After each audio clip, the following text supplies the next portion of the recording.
Bienvenidos a esta segunda clase, cómo predicarle el evangelio a un inconverso. Cómo predicar el evangelio a un inconverso, a un perdido. Esta es la clase B. Como les dije en la clase A, o sea, en la primera clase de cómo predicarle el evangelio a un inconverso, voy a estar utilizando el abecedario para diferenciar de otros estudios cuando pongo parte 1 y parte 2. Es responsabilidad de cada cristiano, cada persona que se dice hijo, hija de Dios, predicarle el evangelio a los inconversos, a los perdidos. Yo estoy cumpliendo en estos días de octubre, estoy cumpliendo 20 años porque alguien me lo predicó el evangelio. Y como respuesta y como algo recíproco, le doy gracias a Dios que me ha permitido por estos 20 años que tengo de cristiano de hacer lo mismo, de predicar el evangelio. Y déjenme decirles, se puede predicar el evangelio de muchas maneras. Se puede predicar y se debe, yo creo se debe todavía, casa por casa. Se debe de predicar en las calles. Se debe de predicar en el transporte público, claro, donde dejen, donde lo permitan. Se debe de predicar en las plazas públicas. Se debe de predicar en las iglesias, por supuesto. Se debe de predicar en internet. El internet es un arma muy útil, por eso yo la utilizo, donde podemos hacerlo a nivel internacional, a nivel mundial, sin tener que ir a España, sin tener que ir a Portugal, sin tener que ir a África o cualquiera de los 5 continentes. Lo podemos hacer a través del internet y no enfocarnos solamente en una sola manera. Lo podemos hacer por internet y también casa por casa, o por internet y a través de un periódico, a través de una revista, a través de la radio, por supuesto a través de la televisión. Bueno, entonces vamos a comenzar, y como introducción quiero decir que el Señor Jesús, Yeshua, reprendió a los judíos en el primer siglo por no haberle predicado a los gentiles, a los goyim. Desgraciadamente muchos judíos en los tiempos del Señor Jesús, del Señor Yeshua, tenían la escuela de Hillel o de Shammai, tenían las interpretaciones talmúdicas. Para ellos, al tener esas interpretaciones falsas del Talmud, los gentiles, los goyim, éramos como animales, no teníamos alma. Y desgraciadamente tenían mucha falsa información. Entonces por eso el Señor los reprende y les dice así, en Mateo capítulo 5, en el Sermón del Monte, versículo 13 al 16. Vosotros sois la sal de la tierra. Les dice, ustedes son la sal de la tierra. Pero si la sal se desvaneciere, ¿con qué será salada? No sirve más para nada, sino para ser echada fuera y hollada por los hombres. Vosotros sois la luz del mundo. Ustedes son la luz del mundo. Una ciudad asentada sobre un monte no se puede esconder, ni se enciende una luz y se pone debajo de un almud, sino sobre el candelero y alumbra a todos los que están en casa. El Señor les está diciendo, ustedes estaban supuestos a ser la sal de la tierra. Pero si la sal se desvanece, si la sal pierde el sabor, no sirve para nada. Y ustedes estaban supuestos a ser la luz del mundo, la luz a las naciones. Pero si ustedes no están abriendo su boca, si no le están predicando lo que nosotros llamamos el evangelio, para ellos sería la Torá, el Tanaj. Si no le están predicando la palabra, la ley de Dios, la ley de Adonai, entonces ¿para qué sirve? Esto es una exhortación a los judíos. Y luego en Hechos capítulo 1, versículos del 6 en adelante, los apóstoles están reunidos, son 120 en total. Y los discípulos le preguntan, por lo menos uno de ellos, dice en Hechos 1, dice el versículo 6, voy a comenzar a brincar un poco pero quiero dar el trasfondo histórico de lo que está sucediendo. Y el versículo 4, y estando juntos les mandó que no se fueran de Jerusalén, sino que esperasen la promesa del Padre, la cual les dijo, oístes de mí. En otras palabras, no sabían todavía predicar las buenas nuevas a todas las naciones, a sus hermanos, los judíos que están esparcidos, porque en ese tiempo había mucho judío que estaba esparcido por todo el mundo conocido. En ese tiempo el mundo conocido era parte de Europa, parte de África y parte de Asia. De América no se sabía nada en el trasfondo histórico en este momento. No se sabía nada del continente americano.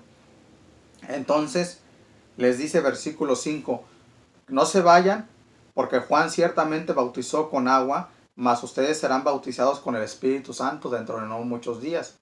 Que eso sería el día 50, el día de Pentecostés, cuando vendría el Espíritu Santo para llenarlos de poder y entonces sí predicarle el Evangelio a todas las naciones, a toda criatura.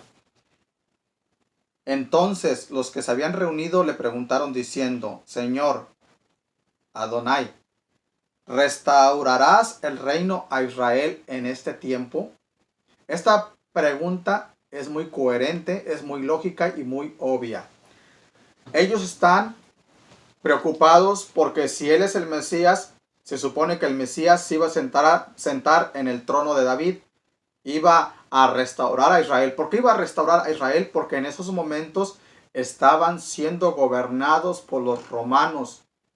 Ellos no eran un país libre y soberano. Estaban siendo gobernados por la cuarta bestia del que habló el profeta Daniel. La cuarta bestia, que era Roma, gobernó del año 168 a.C. hasta 1476 después de Cristo. Claro, se dividió en dos reinos, el reino de Oriente y el reino de Occidente. Entonces estaban siendo gobernados. Se supone y es lógico que si Jesucristo, si Yeshua es el Mesías, el Mesías tenía que establecer su trono, un trono sempiterno, un trono que no sería jamás destruido.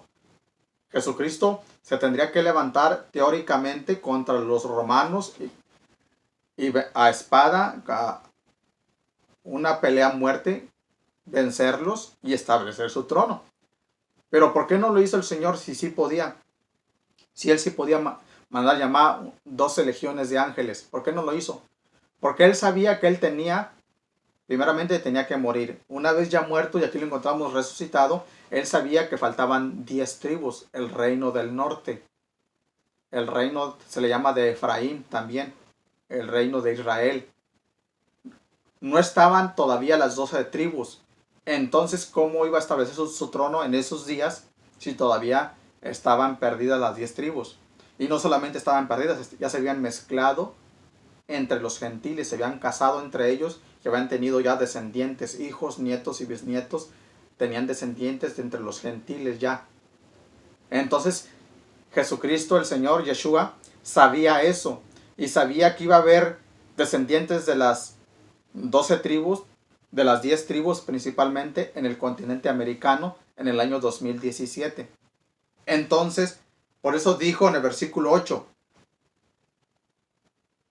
versículo 7, no les toca a ustedes saber los tiempos o las sazones que el Padre puso en su sola potestad. En otras palabras, ustedes no se preocupen por eso, por el trono de David, déjenselo al Padre, pero ustedes van a recibir pronto el poder del Espíritu Santo y me serán testigos en Jerusalén, en toda Judea y en Samaria, que era donde estaban los judíos prácticamente, exceptuando otras naciones que le mencioné, hasta lo último de la tierra. Esas palabras, hasta lo último de la tierra, obviamente que los judíos no sabían que eran los 5 continentes, y ellos no sabían que iban a pasar otros 2000 años más antes de establecer el trono, el reino a Israel, el trono de David.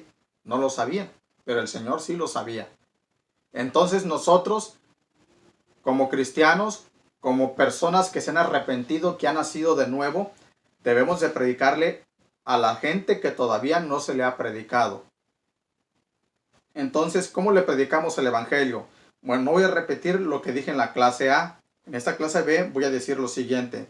Usted puede usar los 10 mandamientos para evangelizar.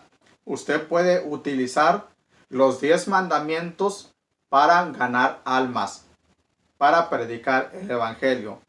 La mayoría de los cristianos que hemos creído por años erróneamente que los 10 mandamientos están expirados, caducados, anulados, sin darnos cuenta, los hemos utilizado para evangelizar, para ganar almas.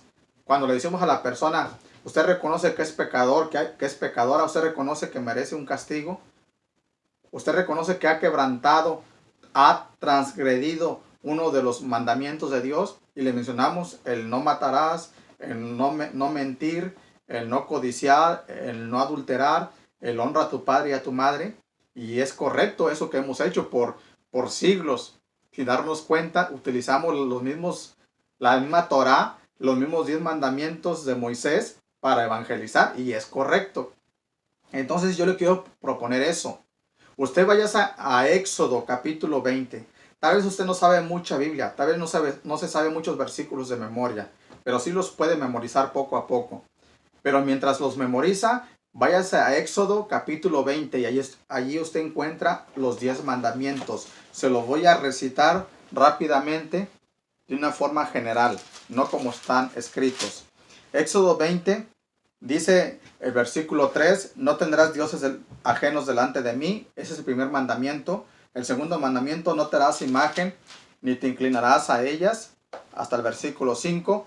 Versículo 7, no tomarás el nombre de Dios en vano.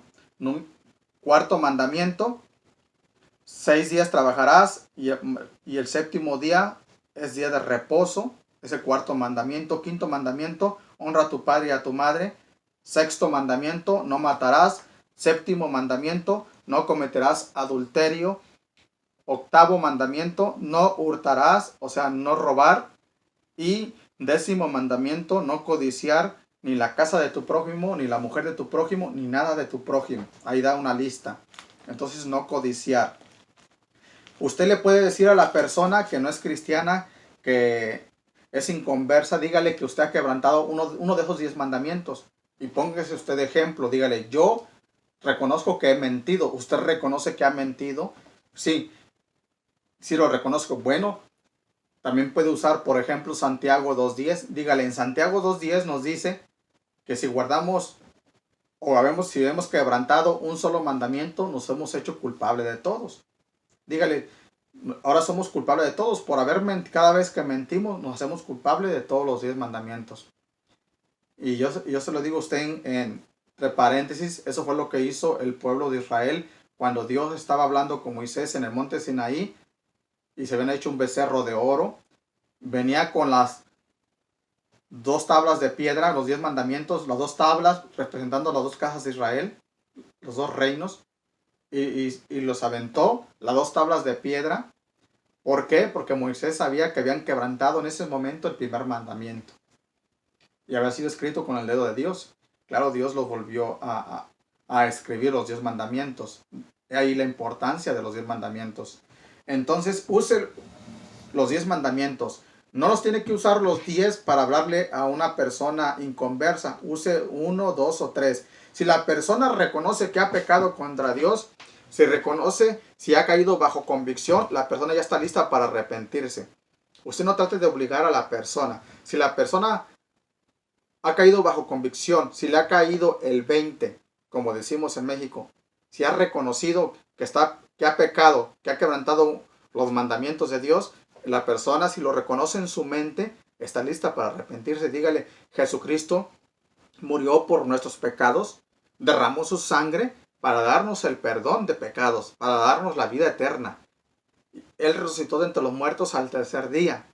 Dígale, Jesucristo no estuvo 72 horas enterrado en la tumba, no. Él estuvo menos de 72 horas. Él resucitó al tercer día, no al cuarto día. Al tercer día resucitó de entre los muertos. Dígale, y resucitó para justificarnos, para darnos la vida eterna. Entonces, esas son las buenas nuevas. Y yo quiero recomendar a un cristiano que es muy bueno utilizando los 10 mandamientos para predicar el evangelio. Este hermano usted lo encuentra en YouTube. Se escribe así su nombre, Ray Comfort.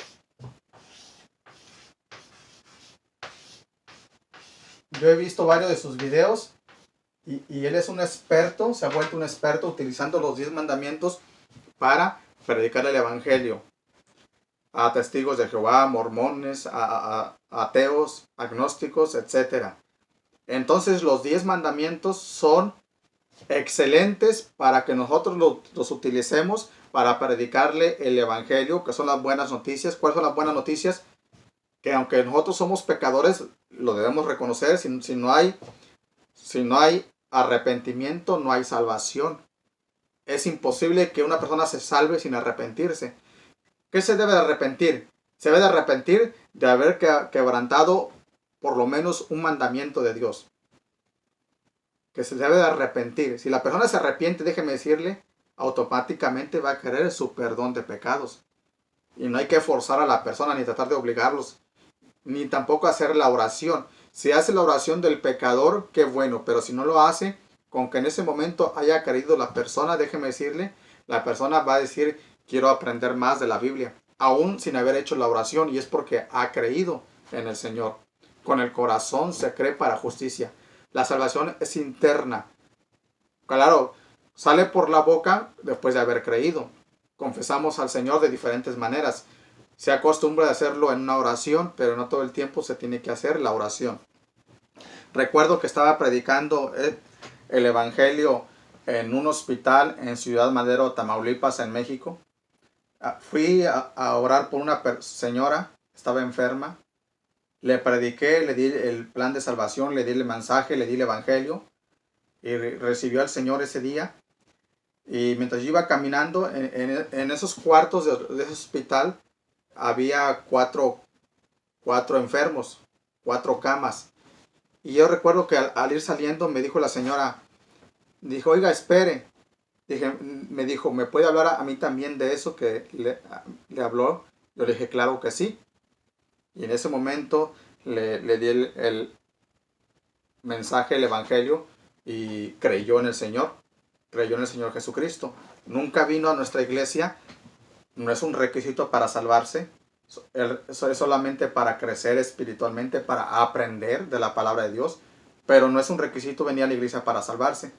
Gracias a Dios esas 2 personas recibieron a Cristo como su Salvador. En otra ocasión, y esto se lo digo para que no fuerce la persona, estaba predicando yo el evangelio en Congregación Hidalgo, Veracruz, en México, ahí junto a Ciudad Madero. El río Pánuco divide esos 2 estados, para los que no saben. Eran mis primeros días, yo había ido a levantar a una iglesia allí, empezarla de cero, incluso ahí se levantó esa misión. Andaba yo predicando el evangelio, andaba, si mal no recuerdo, yo con mi esposa, una señora afuera de su casa, estaba hablando yo con ella. Yo trataba de explicarle para que la persona entendiera, insistía un poco. Yo le decía que quiere recibir al Señor Jesucristo como Salvador. Y la señora me decía no. Yo un poco de desespero le dije, bueno, ¿quiere recibir al diablo en su corazón? Cuando le dije eso, la señora saltó, como que se espantó, dijo no. Le dije, bueno, si no quiere recibir a Dios, a lo mejor quiere recibir al diablo en su corazón. Y bueno, si mal no recuerdo, la persona después dijo, sí, lo recibo. Como que la persona yo creo que reconoció. Ahora, no es bueno juzgar y decir que yo la presioné con una mentira para que fuera salva, no. Yo no la presioné. Tal vez Dios usó esas palabras para que se arrepintiera. Para que le cayera el 20 y se diera cuenta que era lo mejor de creer. Ahora, pero si ella fue salva o no fue salva, eso le toca a Dios saber. Usted y yo no podemos escudriñar la mente ni el corazón. Eso solamente lo hace Él. Ahora, no estoy diciendo que todo el tiempo de que testificamos, predicamos, ganamos almas, evangelizamos, no estoy diciendo que lo hacemos de la mejor manera. No, pero debemos hacerlo. Entonces, hay muchas maneras de predicar el evangelio, siempre y cuando no salirse del tema. Cuando uno le predica el evangelio a una persona, no es el tiempo para contestar preguntas de cómo, con quién se casó Caín, de quién será el anticristo, etc. No, el momento de predicar a una persona, el evangelio es para que la persona se arrepienta. Y si no hay arrepentimiento, no hay salvación. Y el arrepentimiento, eso lo hace la persona convencida o convencido por el Espíritu Santo. Recuérdese que el Espíritu Santo, el Espíritu de verdad, el Consolador, vendría al mundo para convencer de pecado, de justicia y de juicio. Entonces no nos toca a nosotros tratar de convencer a nadie. Sí podemos insistir, persuadirlos, pero no enojarnos, no desesperarnos, no amargarnos porque alguien no quiere aceptar al Señor, ¿no? Entonces, use cualquiera de los 10 mandamientos o use 2 o 3 mandamientos para predicarle el Evangelio. Si la persona reconoce que ha quebrado, ha transgredido, que ha roto uno de los 10 mandamientos, la persona si lo reconoce y quiere ser salva, créame que la persona solita va a querer recibir al Señor. Y hay gente que lo hace hasta llorando. No todos lloran, yo no lloré, pero hay gente que está llorando porque ha caído bajo convicción. Bueno, espero que le haya ayudado este video y estaré subiendo otros poco a poco. Bendiciones a todos.